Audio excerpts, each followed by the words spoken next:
You work super hard to make things taste great, but for some reason there's always something missing. It's good, but it's not as good as you expected. But this is the one skill 99% of home cooks never master: how to season your food properly.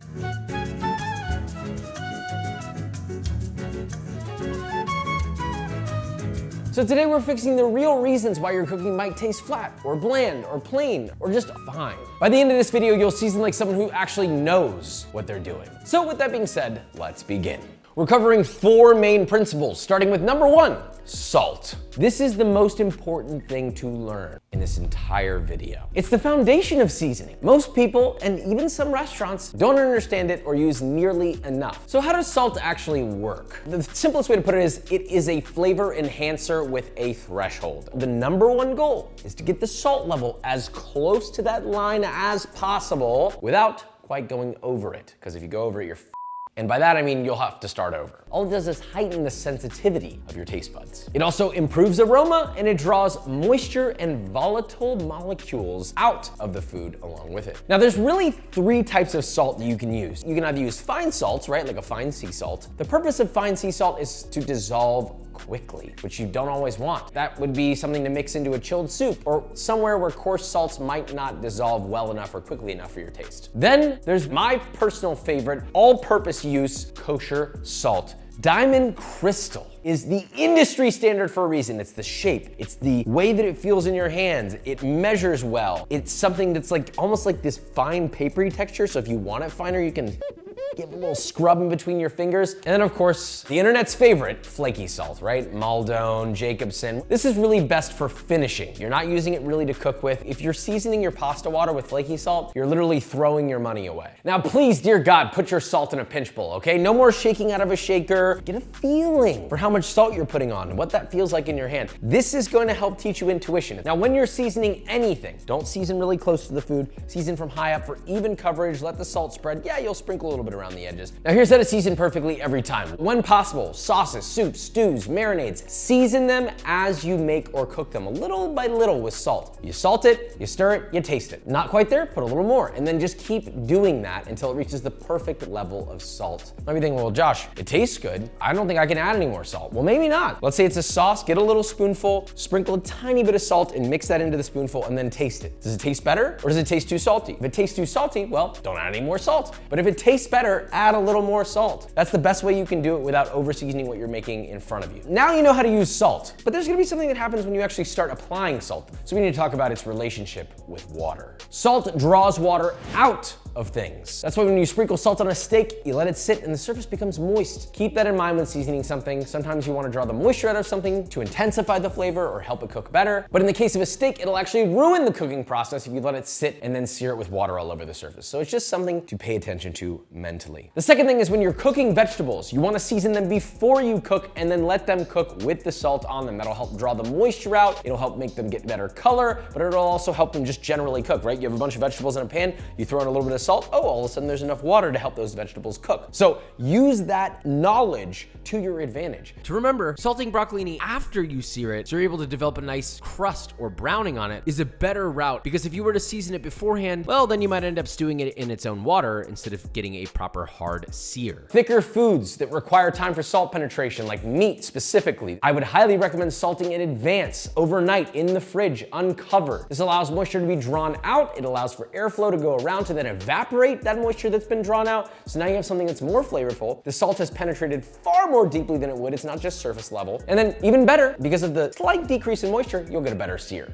Now we've only covered one piece of the flavor puzzle. If you watch this channel, you know there's another element, which is almost equally important to salt. It's acid. More often than not, it's your best friend and it's often overlooked. If you ever think something feels a little flat or probably could benefit from something, it might be acid. Acid is the one thing that gives that little zing of brightness that really makes you want to go back for another bite. This can come from a lot of places, right? Citrus, pickles, vinegars, but what else? Some foods naturally have acidic properties as they stand. You know, things like a Granny Smith apple, fermented foods like sauerkraut, kimchi, or even like a sambal. The purpose of acid to me is all about balancing flavors. That means if something's really salty and fatty and rich, this would be a great place to introduce a little acid. That could be in the form of a nice acidic salad. You could even have roasted vegetables on the side that have been tossed in a little lemon juice. Or if it's a steak, right? A really rich, fatty steak. A sauce where you add just a little splash of a nice vinegar, right? We've got a nice, beautiful red wine vinegar. That'll just brighten it up a little bit. The one thing to remember is when you use acid, in many cases, the best time to use it is at the end, so be aware of that. If you're gonna reduce the sauce down, you may need a little bit more acid to counteract the fact that you might lose some of it in the cooking process. We taught you how to use salt, use acid similarly. Once you've seasoned something perfectly with salt, now is the time to introduce a little acid. Add a little tablespoon or even a teaspoon. Taste it until it's the place that you want it to be. And the one thing to remember is when you add acid, you're now counteracting the salt. So if you taste it and now doesn't taste salty enough, you may also have to add a little bit more salt after adding a little bit more acid. Now, moving on to something you might not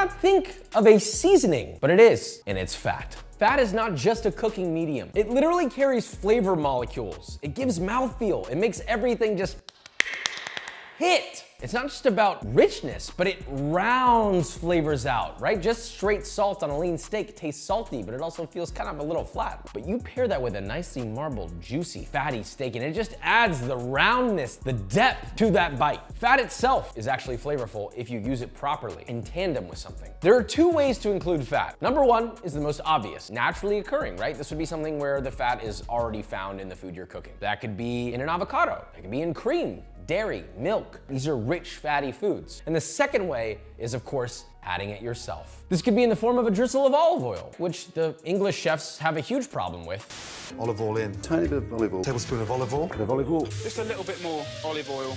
Then, of course, there's cooking something in a fat of choice. That could be confit or a sear or a saute. It could even be adding fat to thicken or emulsify a sauce, and so on. Either way, you will find yourself doing many of these things naturally through the cooking process. The point is being aware of when you do it and where to add more. Let's use a basic salad as an example, right? You season it perfectly, you put a little lemon juice on it and you toss it and it's citrusy, but there's something missing. It's just wet leaves and acid. But you drizzle a nice glug of olive oil and toss it together. Now it's got a mouthfeel, it's got a richness to it, it's round, the flavors are interacting with the olive oil and creating a more impactful flavor and eating experience. What about when you're searing a steak? You could just sear the steak on both sides till medium rare and serve it, or you can add in a couple tablespoons of butter and baste that thing beautifully. And what's gonna happen is the butter is going to seep into the crevices of the meat and make it richer, make it rounder, add a little bit more fattiness to the outside of it. So now not only do you have the fat of the inside of the beef, but you have a little bit of oiliness, a little bit of butteriness on the outside of the steak. And yes, as the butter cooks on the steak is absorbing some of that oil. So the crust isn't just crispy, it's also a little oily, but in a good way. These are all just information bits to put in your tool belt. There are 1,000,001 ways to add fat, and you can add it at any point, whenever you want, however you want. The only thing you need to be cognizant of is not to overdo it, just like everything else. And when do you add fat? It's after you've seasoned it perfectly with salt, you've maybe optionally given it some acidity with lemon juice or whatever acid you want. That is when you decide to add a little bit of richness. The last item, what could it possibly be? The one thing that deeply changes flavor is spices and herbs. So first, spices. There's 1,000,000 options. What about pre-ground versus whole spices? I prefer whole spices, but pre-ground are okay if you don't have time to grind it or you don't have a grinder, you don't want to deal with that. I get it. Just remember that spices that are already ground have a shelf life. Whole spices last longer, they have more flavor in them, so on and so forth. So let's just start with the base set that I like to have in stock. Obviously, fresh black peppercorns, because we don't use pre-ground black pepper. Get a pepper grinder, the cheapest one you can find, mortar and pestle, that works too. But whole black peppercorns. Onion powder, garlic powder, paprika powder, cayenne powder, ground cumin, and ground coriander. These are things that I use all the time. You can make a lot of different dishes with this. If you want to expand your spice pantry from this, all you gotta do is pick a cuisine from a different culture that uses a lot of spices and make one recipe. You'll already start with at least a quarter of their spices for that. And then just keep doing that over the course of a few years and you'll have a beautiful pantry of spices. So when do you add spices? I see a lot of people where they'll make a dish and then sprinkle spices on top. You should cook with the spices just like you cook with the salt. The only thing to be aware of is that spices burn. So you put it on meat and you grill the meat, that's okay, but just be aware that some of the spices are gonna burn off, lose some of their flavor, etc. If you're gonna add them in a sauce, cook them with the vegetables first, then add the liquids, etc. And the point is, the timing that you add the spices is crucial. Try not to burn them, and it's always great to add a little more than you think you should. I think most recipes go a little too light in the spice department. But just like salt, you can add them to your taste. So first, how do you get the most out of ground spices? Bluing them in hot oil is the #1 way to do it, right? You throw some whole spices in some oil to start a curry. You've got vegetables sauteing, you add some spices, you toast those in with the vegetables, then add your liquid. That's a great way to intensify the flavor of spices that have already been ground. What about whole spices? How do you get the best out of those? Toast them first. Toast them in an oven at 350 before they get burnt, which usually takes like 5-8 minutes, or toast them in a pan shaking often. Now, spices have a close cousin. Herbs. Just like spices, use herbs to diversify and change flavor, but in a more delicate way. They often add a more green, earthy, floral, and sort of herbaceous flavor to everything. The only way to leverage this is to know how to use them. Now, you can either use fresh herbs or dried herbs. 99% of the time, I much prefer fresh herbs. Generally, they're cheaper, you get way more bang for your buck, but also they look beautiful, the flavor's more fresh, they're nicer. To me, the only time dried herbs come into play is if I'm strapped for time, or I want to throw it into like something that needs to stay dry, like a fried chicken dredge. That said, how do you use herbs? There are 2 kinds of herbs, and it's important that you understand the difference. The first kind are hard herbs. These are herbs with really sort of earthy, woody stems. These are things like thyme, rosemary, fresh oregano. You'll know a woody herb when you see the woody stems. These herbs have a ton of flavor, but they're not so nice to eat raw straight up, right? So in most cases, these succeed in being cooked and work closer to a spice than they do an herb. They're great for cooked uses such as braises, or chopped up in a rub and then roasted, or on grilled meats. The beautiful thing is they have a perfuming quality. So if you toss them into a roasting tray with some potatoes, they're gonna perfume those potatoes with their natural flavor. Now the other kind of herb is a soft herb. These are things like basil, mint, parsley, chives. They're delicate, they're nice to eat raw, and they go best in something where they're kept as close to raw as possible in most cases. They can be cooked, sure, but they cannot be cooked for too long. If they're cooked for too long, their flavors can get completely destroyed or mostly destroyed in that process. Think in a creamy mayo sauce, garnished on top of a dish. You could even toss whole leaves like parsley leaves or basil leaves or even like torn up chives into a nice salad and toss it in with the rest of it, and people get little bites and flecks of fresh herb pops. And that is the simplest way to say that you can use herbs. So we're gonna bring everything together here. Salt enhances flavor. Acid brightens flavor, lifts flavor. Fat adds richness and roundness to flavor, sometimes even has a flavor of its own. And lastly, use spices and herbs to change and diversify the flavor of what you're cooking. Now, of course, I could go on and make a 5-day long video about how to season food. These are the bare necessities, so let's see it in action. We have a finished tom kha gai here, but we're going to apply everything that we learned today. There's no seasoning in this at all. There's fat already present in the coconut milk. It's been cooked with a little bit of lime leaf, which is technically an herb, but we're gonna add more. So it's time to season this properly. The first thing you do before you season this, spoon. It tastes good. It also has no salt, so it's also relatively flavorless. This is where most people go add a little salt, right? I'm gonna add fish sauce. That's my form of salt for this, but also I'm gonna add a little bit of salt just so it's not too funky. It tastes better, but it could use a bit more salt. Let's say the salt level's there. I wanna add a little bit of acid. So now we have lime juice going in. Taste again. Ooh, now it's got a little zing. It's got a little saltiness, but the salt went down. So I added a little more salt and I want to touch more acid. I love the flavor as it is, but I want a little bit more delicateness in there. Something that's in the background that makes people go, ooh, what is that? That's so good. That for me is gonna be some beautiful Thai basil leaves. Now this is something you don't cook, so I've cut the heat off. It's just hot and ready to be served. I'm gonna lightly bruise these to bring the oils out.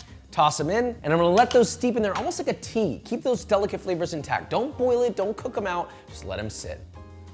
Oh, now it's a complete flavor. I love this. We're ready to serve, but we forgot one element. We've done everything, but we haven't added fat. There was already naturally occurring fat, so it's technically rich as it is, but if you want to add a little more richness, we have a flavorful fat, chili oil. So this is gonna add not only the spice and the unctuousness of chili oil, but it's also gonna add some richness from the fact that this is literally oil. And then if you want, you can garnish with some fresh herbs as well to make that even more fragrant and delicious. There are 3 things we didn't cover in this video. Now you're probably thinking, what about spicy? What about sweet? What about umami? The reason why I didn't cover those is because, first of all, this video would be so long, but I also wanted to talk about the elements that are the easiest for everybody to control. Most dishes, if you follow these directions, will come out tasting absolutely delicious. The idea of sweetness oftentimes is naturally occurring in the foods that you're already cooking. So sure, you can add more sugar to things and amplify them and kind of twist with that, but to me that's more expert level, and you can rely on the natural sweetness of the food that you're cooking to make something delicious. Same thing with umami. And the last thing, spiciness, obviously